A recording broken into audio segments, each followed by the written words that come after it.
Hello everybody and welcome to the channel. It's Paulie, Esther here, and a couple of weeks ago they had an Ask Me Anything thread on Reddit with the Dead by Daylight developers. I personally missed it. Many of you may have missed it as well, so I have seen some people reference it to me a few times in my chat while I'm streaming, so I thought I need to brush up on it and read through what's there.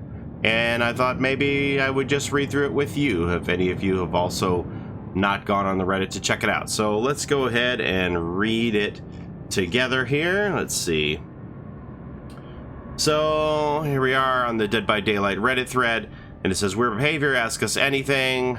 Hey Reddit, we're Behavior, and for the past few years we've been hard at work on Dead by Daylight. For the next 2 hours you can ask us almost anything. We cannot answer the following: business deals, future licenses, unannounced features or content, or private or personal questions about other players. All that makes sense. So they're not going to give us any details about Stranger Things or Hellraiser or anything like that. They're not going to obviously tell us about that stuff. We'd like to answer as much as possible, but there are certain things we simply cannot legally answer.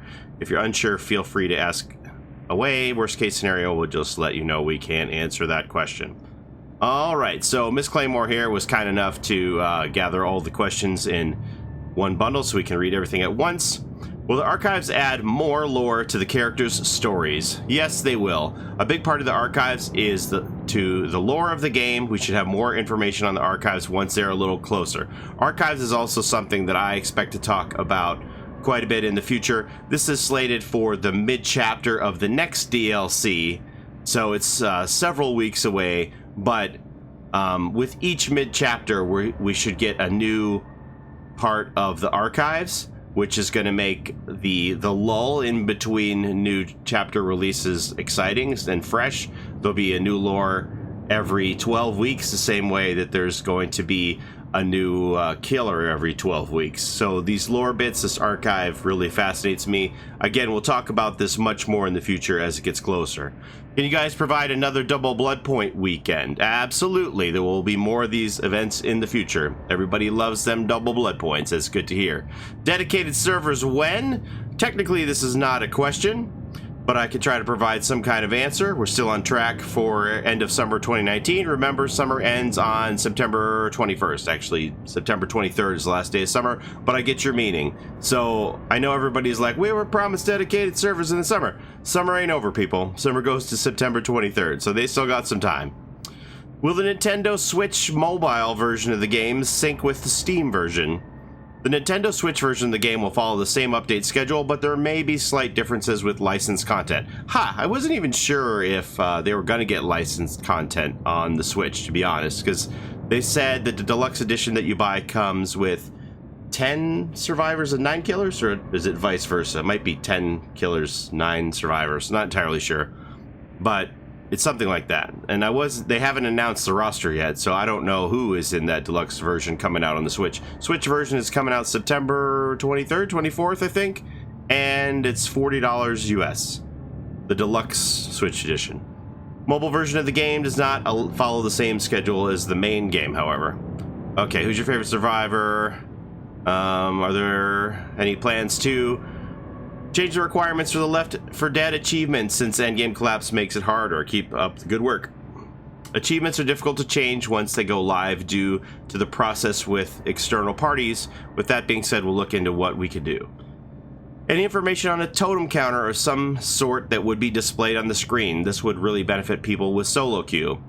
We had thought about this, as this has been brought up a few times. We're unsure whether or not we'll put a totem counter in the game, or whether a perk such as small game might come with a totem counter at the moment. Ultimately, we're looking for the best way to bridge this knowledge gap between solos and survive with friends. This is something that I have been in favor of, is a totem counter, because I think that solo people are at a disadvantage of knowing whether or not all the totems are cleansed, and since so many people absolutely hate NOED, which I do not hate NOED, but I run small game, so no, it isn't that big of a problem for me because I usually know what's going on with the totem count. I am in favor of a totem count for all players, not just for people who run small game.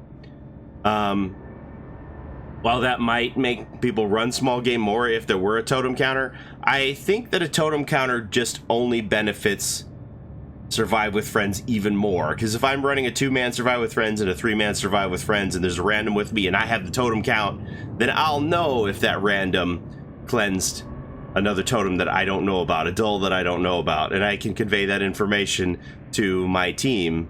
So I think that a totem count on small game just makes survive with friends stronger. I'm in favor of a generic totem count for everyone. And even if you don't want to give like a counter to say how many totems are left, I believe like just a yes or no would be sufficient to say like there's no more totems left on the visual on the HUD. Just to say all totems cleansed, and you know, don't give out that information until all the totems are cleansed. So because if you saw something, you know, a hex late, you'd be like, oh well, this has to be haunted grounds or something. So I think just giving the information to everyone is the best idea in that regard. We'll see what happens. I'm not in favor of the totem counter for a small game though.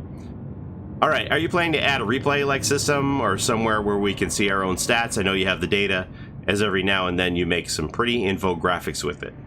The replay idea is really cool. We'd love that as well. It's not something we can do right now, but it is something we'd like to do eventually if possible. As for the stats, we'd love to add a leaderboard of sorts.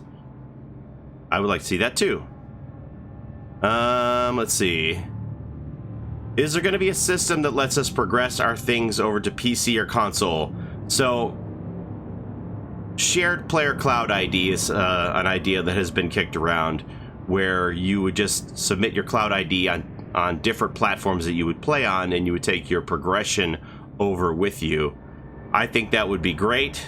Unfortunately, the answer is sadly not for now. The most daunting thing for me, picking up the Switch that's coming out, or picking up a PS4 or an Xbox, or even mobile for that matter, is the grind and starting over and unlocking all of the perks again on characters.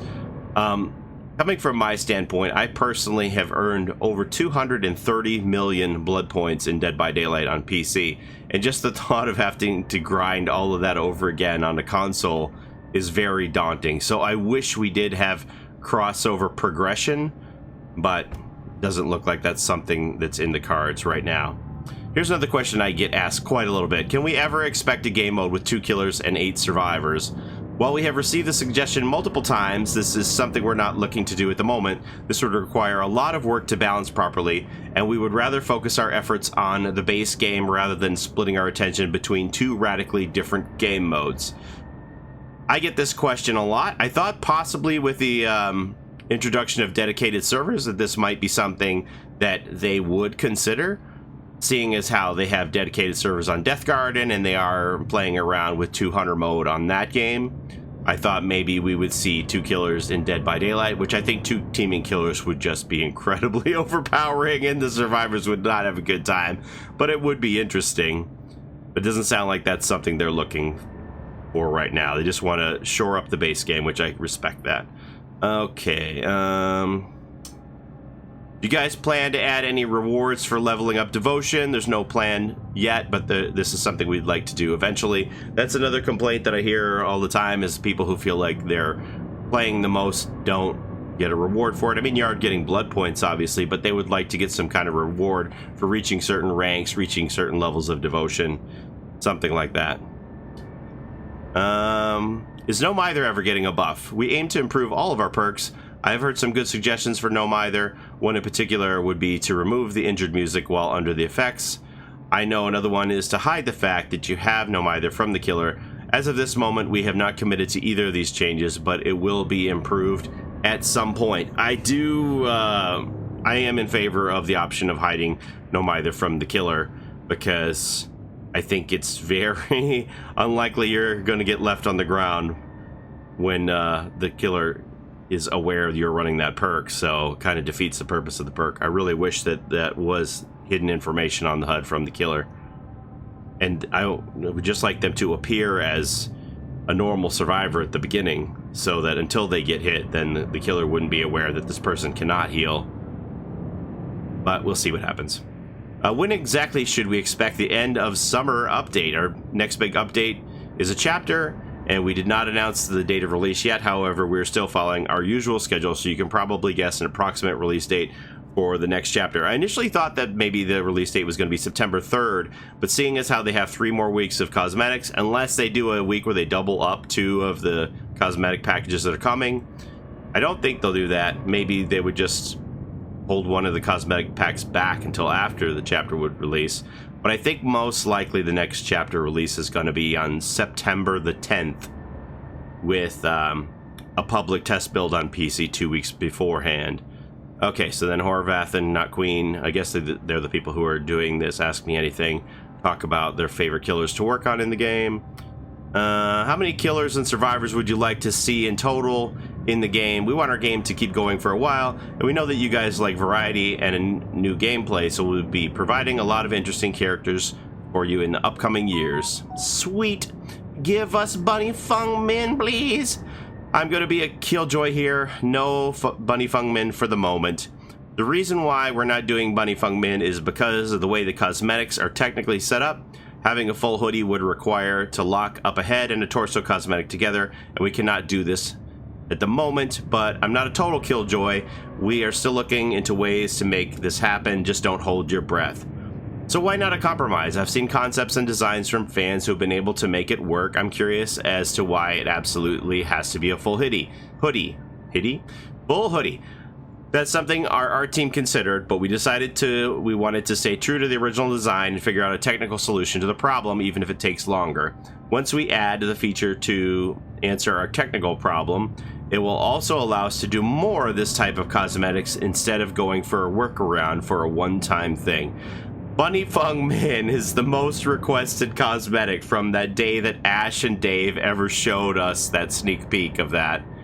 And it sounds like they haven't given up all hope on it, but it's not coming anytime soon. I would be curious to see what the sales figures would be like on a Bunny Feng Min if and when that ever did release. As of right now, the Grim Matsuri Nia with the spray paint backpack and the mask is the best-selling cosmetic. Biker Kate Denson is coming up soon. I see a lot of people wanting to know when that comes out. I'll be curious to know if that cosmetic overtakes Grim Matsuri Nia. And then if this Bunny Feng Min ever comes out, it'll be interesting to see how many that would sell.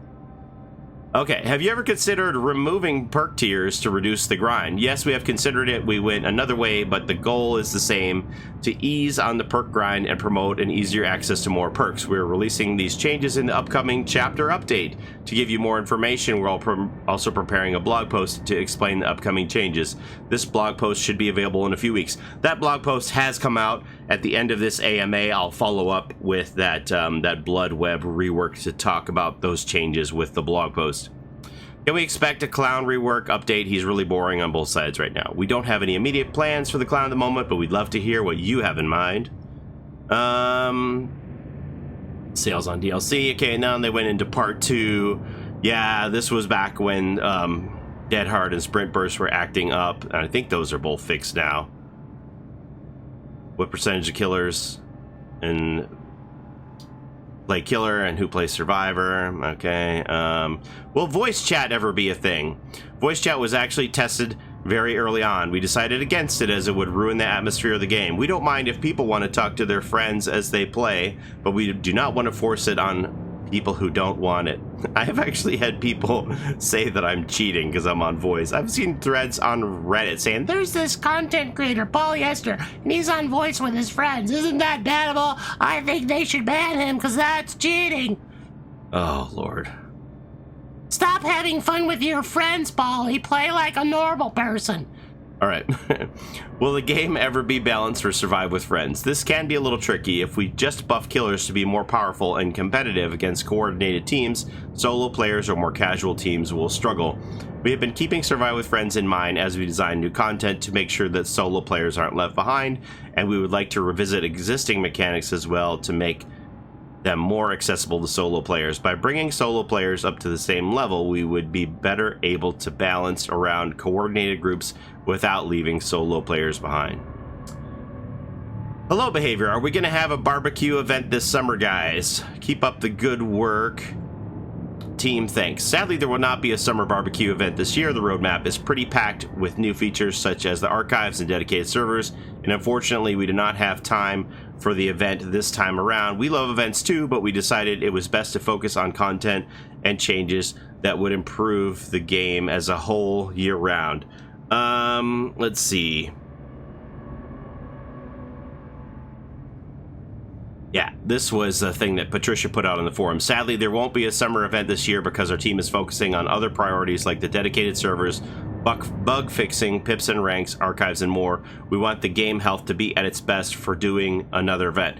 I know I was one of the people who said there was going to be a summer barbecue event because they typically do one. I was mistaken. Patricia put out this post on the forums to let everybody know. I tried to correct the record as best I could on Twitter and on my community page on YouTube, and honestly, the response that I saw from people reading this was overwhelmingly positive. I thought that it was going to be a lot of angry people, but everybody was like, I can respect that. They said what's an event is less important to me than making the game better, and overwhelmingly that was the response. And I was like, wow, people took that really, really well. I was super surprised and impressed that the community took it that way.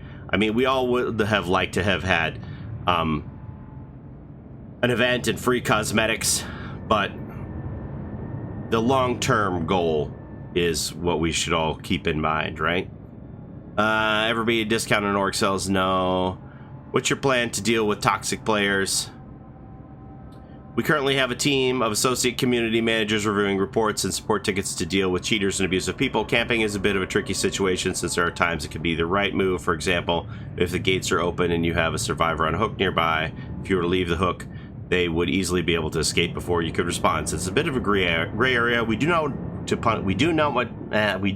want to punish for things like camping. We would not want to end up with a situation where the rules aren't clear and you're risking a ban just by playing the best you can. We're currently working on some new tools behind the scenes that should help our team deal with reports better. Camping is not bannable. While camping may not be fun for the survivor on the hook, and maybe not necessarily in the best interest for the killer as far as gaining points, it is the quote-unquote viable strategy. They paid their money. Hey, as long as people aren't cheating in the game or breaking rules, anybody paid their money can play however they want. Camping includes that. If they choose to camp you, you just have to deal with it and move on to the next game. Now, if you have the same person over and over again who is sniping you and camping you every time, hitting you on the hook and nodding multiple games in a row, then that's something that perhaps could be addressed with the community managers as you being specifically targeted and they're trying to make sure that you have a bad time. Other than that, if it's just normal gameplay and hey, you're the first survivor they find and they hook you and camp you, them's the breaks.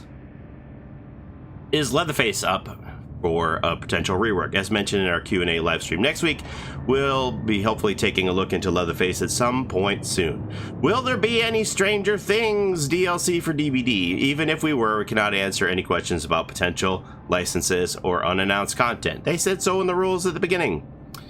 When does the archive come out? The archives are currently planned for the next mid-chapter patch after the next chapter releases. We'll keep you posted if this changes. So if my September the 10th date is right, we would look at the archive coming out in a mid-chapter patch 6 weeks after that. So that would be towards Halloween, sometime late October. Can you do more contests? That's the plan. We're doing small local community contests on top of more general contests. We love how passionate the community is, and we're always super stoked to see how much people are participating in the anniversary contest. So we're planning more this year. And by the way, we're totally bringing back the pumpkin carving one at Halloween. Looking at all the community creations from these contests is actually one of my favorite work-related tasks ever. And will there be a Miss Piggy rework when? A rework would require completely removing her power and creating a new one. We do not plan to do a full rework on the pig. We will, however, be taking a look at her add-ons at some point in the future. And that was the end of the questions. So back to the contest thing. One thing I want to talk about is the contest winners. So they had on the forums, they had a place where you could submit your cosmetic creations, and the winners, they had one winner for survivor and one winner for killer. So these were the winning designs in each category. Your mileage may vary on how much you appreciate these. I don't have a problem with either of these. We have the Demon Slayer Feng Min, comes with her monster bag, and the clown elephant mascot costume, which I can't wait to get that one. I think it's really cool. So I know a lot of people are like, well, this was better, etc., etc. They stated that they wanted to go on originality, and they felt like these were the most original designs, and these are the winners. Nobody should make anybody feel bad for having won this contest. So they picked the winners. This is who won. Congrats to the winners. I can't wait to see this elephant clown in the game. No idea how long it's going to take for them to make these designs become a reality, but you will see these two cosmetics introduced into the game at some point. Congrats to the designers. All right, now we should go talk about the blog post for the Bloodweb. So regarding the Bloodweb changes, in the August developer blog post update, they put out this statement that says, as the game has grown over the years, the number of perks has grown significantly as well. This can make it difficult for players with many teachable perks to find the specific perks they are looking for. As part of an ongoing series of changes to address the progression of the game, we'll be making a change to the way Bloodwebs generate to improve your chances of finding the perks you want, while also reducing the total number of Bloodwebs required to unlock all the perks. We're preparing a communication on this change and more, which should go out towards the end of the month. So we saw from the AMA that they said that this change is going to be introduced in the next chapter. And there was a post by Fab here on the forums, which Peanuts said that he appreciated, and he was kicking it up to the team. So this may even be the inspiration for the change. This might not be exactly what it is, but this was Fab's idea on one of the things that you could do to change Bloodwebs. And basically, Fab goes through here and says that once you would reach level 30, then you would get 2 perks that would spawn per web. On level 40, you'd get 3 perks spawn on your web, and level 50, you would get 4 perks spawn on your web. With at those levels, you would always have the ability to buy at least 2 perks per web, which that makes a lot of sense to me. And I think that that would cut the grind in half if you're able to buy 2 perks every web. So I'm going to just start saving blood points until this comes out and try and spend them as economically as possible on some of my lower level characters until this change comes through, just to try and reserve some blood points for when this new Bloodweb system comes in. I am really looking forward to being able to buy 2 perks per web just to cut down on the grind. I try to max out all my characters. On my survivors, I'm working on Laurie Strode right now, which leaves me with only 5 characters left once Laurie's done that have Prestige Tier 3, all perks max level, which is what we're at, like 65 perks right now. So, you know, when you're at Prestige 3, you have to go through 195 Bloodwebs to buy all of those perks, which is a lot of points. As I said earlier, I have earned over 230 million blood points in my time on Dead by Daylight, and I would probably, with the way the things are structured right now, I would probably need another 250 million blood points or more just to max everyone out, because none of my killers are prestiged, so I have a long way to go on that side of the game. So anything that would help the grind would definitely be welcome, because I'm at like 4,000 hours in the game, and I would need another 4,000 hours to get everything all up to max. Not that I mind playing another 4,000 hours of Dead by Daylight, but the grind is daunting, and it's got to get more daunting as more killers and more survivors are released with their unique teachable perks. So this is going to be a welcome design change, and I can't wait for that to come out. So that's all I have for you today. I hope you enjoyed listening to this long-winded old man read to you like it's story time here with that Reddit Ask Me Anything thread.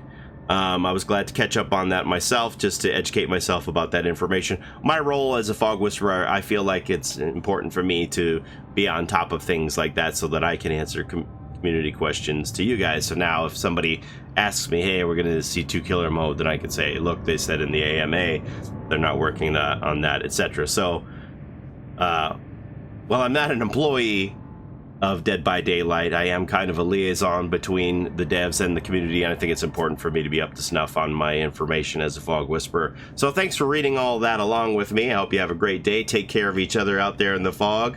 Unless you're, I don't know who you pick, unless you're your favorite killer and you just smash those survivors down.